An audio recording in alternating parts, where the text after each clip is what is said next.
Bienvenue à tous dans la deuxième partie du Point Comics VF d'octobre 2015. Ici, je vais vous parler de mes achats lors de l'anniversaire de Pulse Bordeaux et on commence tout de suite.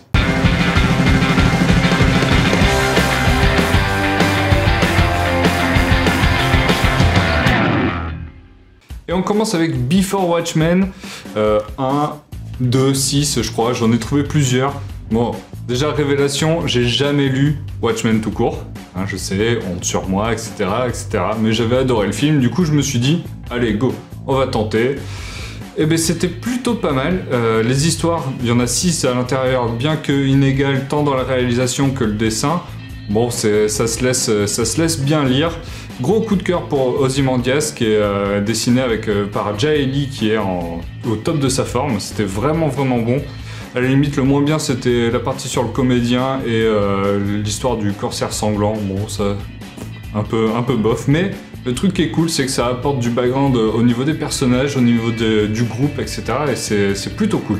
Donc, bonne découverte. Et je pense que j'essaierai de compléter correctement la suite parce que là, il m'en manque plusieurs. Il y a des histoires sont réparties en 6 kiosques, 6 ou 4. Donc là, j'ai pas tout. Wolverine 12, bon, de 2013, hein, c'est un vieux, forcément. Wolverine, c'est un personnage très intéressant, mais rarement bien exploité. Et ben ici, c'est un peu le cas.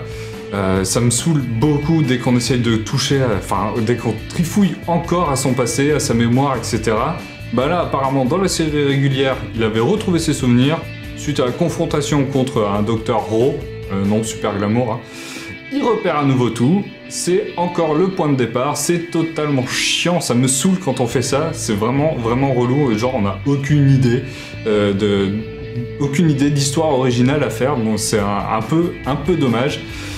Ne suivant pas la série régulière, eh ben j'ai pas forcément tout compris, c'est pas forcément hyper intéressant, bon en gros si vous voulez vous mettre à Wolverine, c'est pas du tout le livre qu'il vous faut. Marvel Saga 4, spécial The Punisher, alors... The Punisher, c'est un perso qui ne m'intéresse absolument pas, autant par son design que son caractère, que son histoire. Il n'y a rien qui me plaît vraiment là-dedans.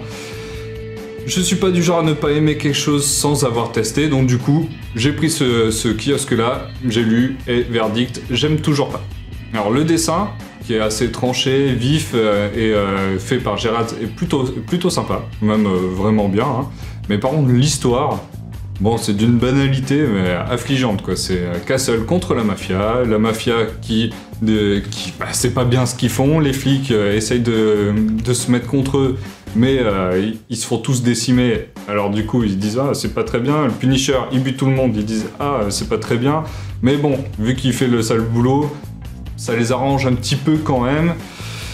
Le Punisher, il s'occupe de ça aussi parce que les vrais super-héros, les Avengers, n'ont pas le temps de s'occuper de ça. Enfin voilà, c'est du vu et revu. Bon, ça aurait pu être intéressant, mais je suis vraiment... J'accroche pas, ce caractère trop sérieux, anti-héros trop sérieux, hyper violent. Ça a été déjà vu quelque part et ça a été mieux exploité ailleurs, je trouve. Donc là, en plus, il a un petit gimmick relou, genre je vais pas te tuer si tu me dis ça, ok, tu m'as dit ça, c'est cool, mais vu que t'as fait ça avant, eh ben je suis pas très content, alors je te bute quand même, nananère, on dirait un vrai gamin, c'est... Non, franchement, j'ai vraiment pas accroché. The Heroic Age Marvel Heroes 1. Alors là, on tape dans du old school. Bon, 2010, ouais, 2010, c'est du old school. On retrouve du Romita Junior sur les Avengers dans une histoire post-Civil War, donc on y est bientôt au niveau des films et tout. C'était plutôt sympa, une bonne ambiance, mais bon, au niveau du scénar, c'est peut-être un petit peu léger. Genre, il y a un mec qui débarque du futur qui dit « Attention, dans le futur, vos enfants, ils vont tout tuer, alors du coup, c'est pas bien, faudrait y aller. » Et les Avengers, ils se disent « Ok, on y va tous !» Bon, c'est un peu trop facile. Thor, j'avais commencé à lire, mais je me suis fait chier. Hulk, j'ai commencé à lire, j'ai vu trop de 4 Fantastiques, j'ai passé, et le dernier, j'ai passé aussi, si j'ai pas accroché. Marvel Icons 31. Alors là, faut pas chercher, hein. J'ai pris uniquement pour la couverture, j'adore Lenny Liu, alors du coup, je me suis dit, bon allez, je vais prendre. J'ai lu l'histoire à l'intérieur, c'était plutôt cool, mais comme c'était pas au début, j'ai pas forcément tout compris. Mais après, les autres séries à l'intérieur, j'ai tout passé, surtout les 4 Fantastiques. X-Men Select 4. Bon ben, tant qu'on est dans la loose, hein, on va aller vite, on va mettre fin au supplice. C'était nul.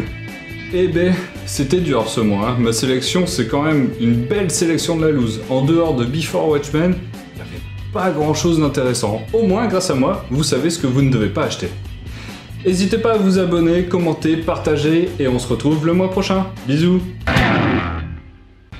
Et oh, pars pas si vite, hein. Tu peux re-regarder le Point Comics VF d'octobre, ou sinon regarder le vlog d'Audrey à propos du Nanovrimo.